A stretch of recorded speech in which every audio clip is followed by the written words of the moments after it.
Olá pessoal, como vocês estão? Eu vou falar um pouquinho sobre herbalismo ou fitoterapia, certo? Eu vou começar a falar de um aspecto mais abrangente, eu vou falar sobre a fitoterapia de uma forma geral, tá bom? A fitoterapia ela é o estudo e utilização de plantas para fins medicinais e ao longo da história as plantas elas são as bases, os fundamentos de toda a medicina tradicional, tá? Todas as correspondências médicas, todas as medicinas que possuem algum tipo de racionalidade médica específica, em sua maioria, utilizam algum tipo de substância natural ou substância, né, uma planta, né, como parte do seu corpo médico, como parte da sua matéria médica. A palavra fitoterapia ela vem de fiton, que significa plantas, né?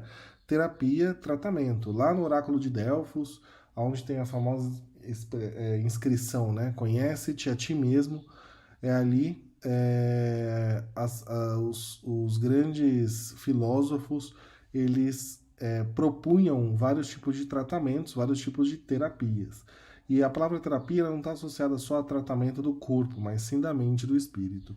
Então, fitoterapia, na verdade, não é só tratamento do corpo através das substâncias medicinais ou das plantas medicinais, mas sim é o trabalho de uma forma geral, mente, corpo e espírito.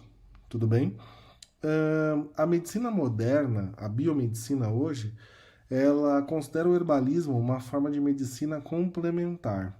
Há quem diga que, há quem chame a fitoterapia de medicina alternativa, mas eu faço uma proposta para você. Vá em alguma grande cidade, busque um centro de saúde e veja se você tem a alternativa de tratar determinadas condições com fitoterapia. Alternativa você não tem. Isso depende muito do médico que você vai ser atendido ou da especialidade, certo? Aí você pode ser que, dependendo de como o hospital toca, aí vê, tem essa percepção, né, de saúde e tal, depende muito de cada região também. Você pode até receber algum tratamento fitoterápico, mas ainda assim mesmo o Brasil tendo a maior biodiversidade do mundo em relação a substâncias medicinais, ainda assim a gente é muito atrasado nesse aspecto, né? Quem trabalha com fitoterapia são heróis da resistência. É, a maioria dos medicamentos hoje, pessoal, os medicamentos mais modernos, elas são derivadas de plantas, tá? É, é muito difícil algum tipo de medicamento não ter vindo de algum tipo de base natural. É claro que hoje vários medicamentos são sintetizados, mas aquilo que inspirou essa molécula, ou seja lá como for, veio de algum produto natural. Temos vários exemplos, tá bom? Várias histórias. Uh, Embora a fitoterapia ela utilize alguns métodos científicos para testar a eficácia das plantas, existem ainda poucos ensaios clínicos, tá bom? Existem ainda poucos estudos de qualidade, padrões de pureza, dosagem. Então, é comum muitos médicos, biomédicos, a área acadêmica torcer um pouco o nariz quando se refere quando fazem alguma comparação de um medicamento que já foi muito testado, já passou por avaliações clínicas já há bastante tempo, em relação a algumas plantas que a gente não conhece nada sobre elas, né? Ou seja, quando eu falo não conhece, não entendam que não é o conhecimento popular que eu me refiro, né? Eu estou me referindo mais ao conhecimento acadêmico. Então, por exemplo, a gente sabe muito bem aí as funções da moringa, é, quais são as funções desse chá, quais são as funções dessa planta, mas mais recentemente a vigilância sanitária proibiu a dispensação da moringa porque a gente não tem ainda estudos que comprovem a sua segurança, eficácia e por aí vai. Então, é isso, é uma das deficiências aqui do Brasil, acaba sendo essa questão do como a fitoterapia ainda é pouco investigada em relação aos outros medicamentos, certo? É, na maioria das vezes, a definição de herbalismo ela inclui produtos derivados de fungos, abelhas, sais minerais, carapaças e até partes animais e até outras minerais, tá? Então, toda vez que eu me referi a herbalismo ou fitoterapia, lembre-se que na verdade está mais para uma farmacoterapia natural uma farmacoterapia ligada à naturopatia, são produtos essencialmente pouco processados ou possuem algum tipo de processamento artesanal. Algum produto de origem natural, mas que possuem algum tipo de, de processamento mais livre de conservantes, livres de produtos aí tóxicos de uma maneira geral. As plantas, elas sintetizam diversos compostos químicos que são utilizados para desempenhar importantes funções biológicas para o seu próprio metabolismo. Além disso, essas substâncias são utilizadas na defesa contra predadores, enfim. Esses compostos a gente chama de fitoquímicos e eles geram benefícios benéficos para a saúde do ser humano, porque muitas vezes elas são análogas às substâncias produzidas no nosso corpo.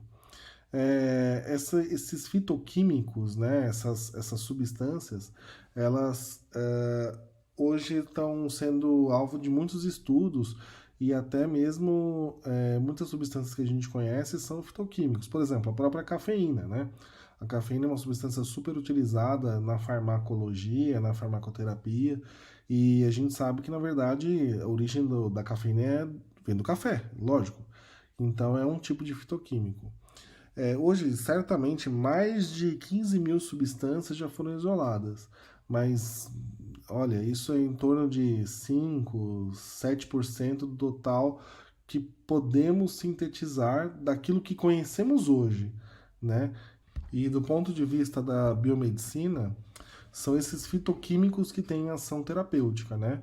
Então, esses fitoquímicos, eles são processados pelo organismo humano de forma idêntica ao modo como são processados os elementos das drogas utilizadas na medicina tradicional, o que concede o tratamento fitoterápico a mesma eficácia de um tratamento tradicional. Mas, ao mesmo tempo, para quem trabalha exclusivamente com uma linha bioquímica, também vai entender que, da mesma maneira que traz seus benefícios, também pode trazer seus prejuízos, né? Então, concede o mesmo potencial de produzir efeitos colaterais. Na verdade, trabalhar com a parte apenas fitoquímica da planta, de você usar aquela substância apenas pensando no seu constituinte químico, é um pouco até ingênuo, né? Você, quando faz uso do café, você não está fazendo uso apenas da cafeína. Existem um conjunto de substâncias que fazem parte do café que estão lá dentro. Substâncias essas que controlam o efeito da cafeína, que são sinérgicos ao efeito da cafeína, que controlam os efeitos colaterais da cafeína. Bom, então assim, quando a gente pensa em usar determinada substância, na fitoterapia biomédica, você está sempre pensando em usar essa parte mais fitoquímica da planta, pensando somente naqueles constituintes mais químicos mesmo, né? Então, se tem terpenos, se tem antraquinonas, se tem algum tipo de saponina. Quando a gente já pensa em usar uma fitoterapia tradicional, a gente leva outros elementos, a gente coloca outros elementos no contexto, né? Esses elementos, eles são elementos mais energéticos, mais tradicionais, mais ligados até à etnobotânica da planta, né? Quando eu falo em etnobotânica, eu estou me referindo muito mais à forma como os povos usavam aquelas substâncias, né? Então, determinado povo usava a salix alba de um jeito, deu origem à aspirina. Os chineses usavam lá a papoula e que deu origem ao ópio, né? Deu origem à morfina e tudo mais. O uso de ervas para o tratamento de doenças é quase universal nas sociedades não industrializadas, né? E costuma ser bem mais financeiramente viável, lógico.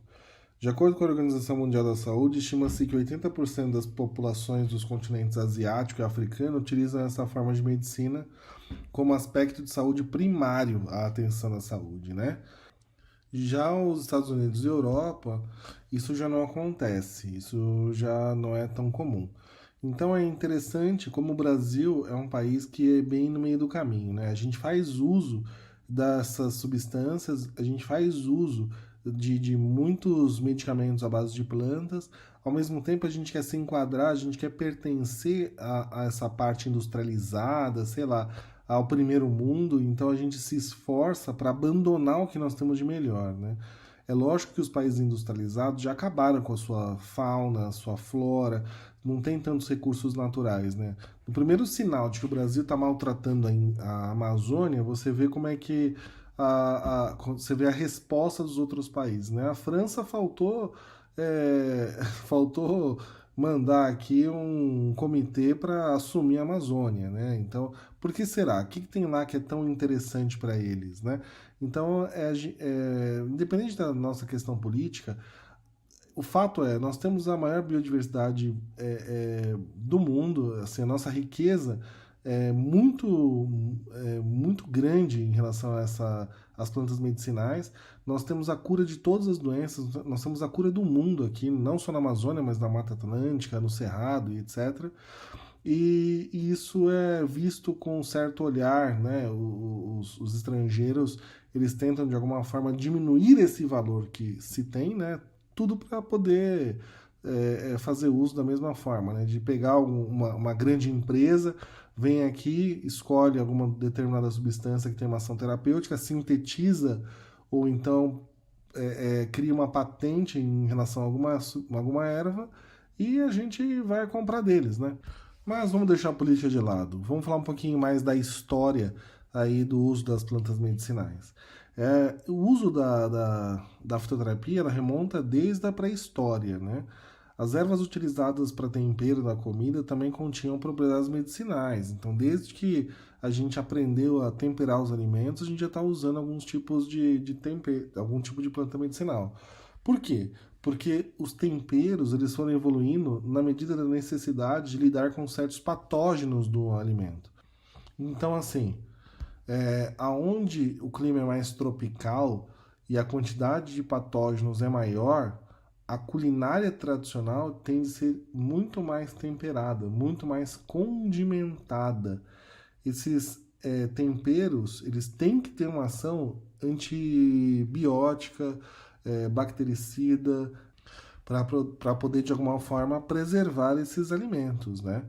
Então, assim, desde a pré-história, a gente faz uso de plantas medicinais, seja para cura, seja para cozinhar, seja para preservar os alimentos. De qualquer maneira, a gente acaba utilizando plantas medicinais desde que a sociedade humana começou a se organizar de algum jeito, né? Os primeiros registros escritos do uso medicinal das plantas medicinais remonta a mais de 5 mil anos.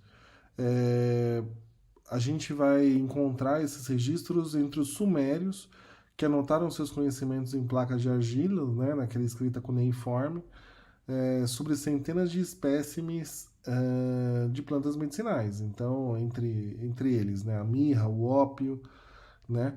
Os antigos egípcios escreveram papiro Ebers, né? O qual contém informações sobre 850 plantas, incluindo alho, junípero, cannabis, mamona, babosa, mandrágora. Na Índia, a medicina ayurvédica faz uso de plantas como o açafrão, provavelmente desde 2000 anos antes de Cristo, né? As escrituras em sânscrito de cerca de 1500 antes de Cristo, como o Rig Veda, são alguns dos mais antigos documentos existentes detalhando o conhecimento médico que se formou à base do sistema ayurvédico.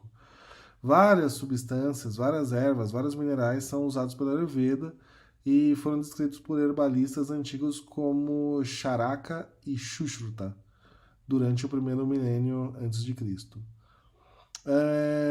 Agora, falando um pouco mais da China, Shen Nong, né, foi o escritor do Pansal, ou seja, da farmacopeia chinesa, né, Pansal, e o livro Shennon Pansal Jin, conhecido como a matéria médica de Shennon ou a farmacopeia de Shennon, tem 365 substâncias e seus usos, né, terapêuticos. Ele classifica as substâncias como superior, mediana, inferior. Superior seriam aquelas substâncias que você pode usar sem nenhum tipo de acompanhamento, né, tranquilamente. Substâncias medianas são aquelas que você precisa de algum tipo de acompanhamento para usar, né? Você precisa estar acompanhado por algum médico, por alguém que saiba o que está fazendo.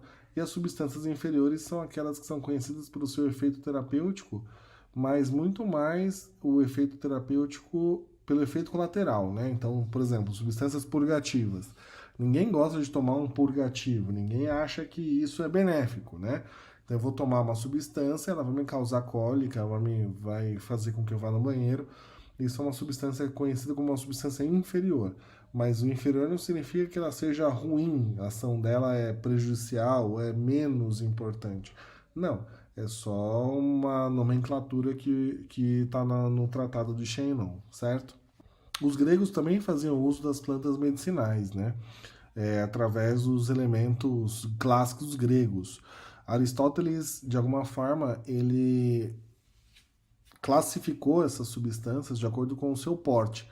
Então, classificou em ervas, arbustos, árvores, raízes. Existem várias classificações propostas por Aristóteles, né? Já na Idade Média, destaca-se principalmente a relação entre os persas, os indianos e os chineses, né? Então, de alguma forma, a China e a Índia tiveram uma troca de informações muito grandes, né? A gente percebe uma relação muito forte entre a medicina ayurvédica e a própria medicina tradicional chinesa. E vários tratados botânicos foram, né, ficar nas mãos dos persas, né? Então, o mundo medieval islâmico na Pérsia acabou se tornando um dos centros de saúde, um dos centros é, médicos mais importantes, né?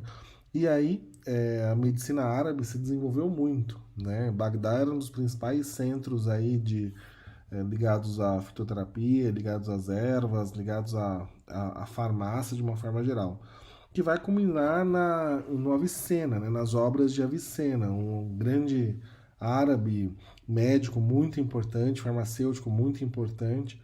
As suas obras listam cerca de 800 substâncias de todos os tipos, né? Plantas, minerais, partes animais, e todas muito testadas, né? Como noz moscada, o sênio, o sândalo, o ruibarbo, a mirra, a canela, a água de rosas, né? Então as obras do Avicena continuaram no uso das escolas de medicina árabe e europeia até início do século XIX, né? Então, assim, tamanha foi a importância do Avicena na medicina, né, e para a farmácia de uma maneira geral. Quando a gente chega na Idade Moderna, há um desuso, né, das plantas medicinais. Há uma queda nos grandes centros do uso das substâncias medicinais. Quando eu falo substâncias medicinais, entendam as substâncias mais naturais. E a gente passa a usar os medicamentos modernos, né, preparados pelas grandes indústrias. Principalmente pós as guerras mundiais, né, principalmente pós a Segunda Guerra Mundial, a descoberta dos antibióticos, na década de 60 a descoberta dos psicotrópicos, tudo isso revolucionou a indústria farmacêutica, a indústria de saúde e a medicina. Então foi se deixando de lado o uso das substâncias naturais, né? Existe até um certo ranço como se elas fossem retrógradas, como se elas fossem pouco seguras, menos eficientes, né? Como se a substância medicinal, como se a planta medicinal, ela fosse algo pertencente apenas à pessoa mais velha, idosa, né? Então, o chá da vovó e que não tem efeito terapêutico ou que é bom para tudo e não bom para nada, né? E para complicar ainda a história, né? Para complicar ainda essa situação no mundo moderno, sempre nos grandes centros a gente encontra em algumas feiras livres ou em alguns centros comerciais aqueles vendedores ambulantes que acabam comercializando garrafadas ou então chás, né, que assim, acabam sendo mais pelo uso popular mesmo, mas apesar de toda boa intenção, né, acabam até prejudicando a imagem da fitoterapia, porque são garrafadas com combinações aleatórias de substâncias, né, são combinações às vezes até perigosas, em doses, né, sem o menor critério, e que, de novo, apesar da boa intenção, apesar da pessoa, né, ter o espírito de trabalhar com a fitoterapia, ela não tem, às vezes, o conhecimento necessário para fazer as combinações certas, nas doses certas, ou até mesmo não conhece bem para que serve determinadas substâncias. E aí então a academia científica e aí então os médicos, biomédicos muito mais ligados à ciência médica propriamente dita, vão dizer que todo mundo que usa fitoterapia pertence a esse meio, né? Ou seja, não tem critério, não sabe dosagem, não sabe como usar determinadas substâncias, certas substâncias a gente nem sabe para que serve, podem ser perigosas, né? Então, assim, como existem bons e maus profissionais em todas as áreas, não ia ser diferente, né, na fitoterapia. Então, no herbalismo, a gente acaba encontrando, às vezes, pessoas muito bem intencionadas, mas fazendo mau uso das plantas, né, e pondo até em risco aí essa atividade. No Brasil, principalmente, né? Bom, amigos, eu vou ficando por aqui. Até o próximo vídeo. Até mais. Tchau, tchau.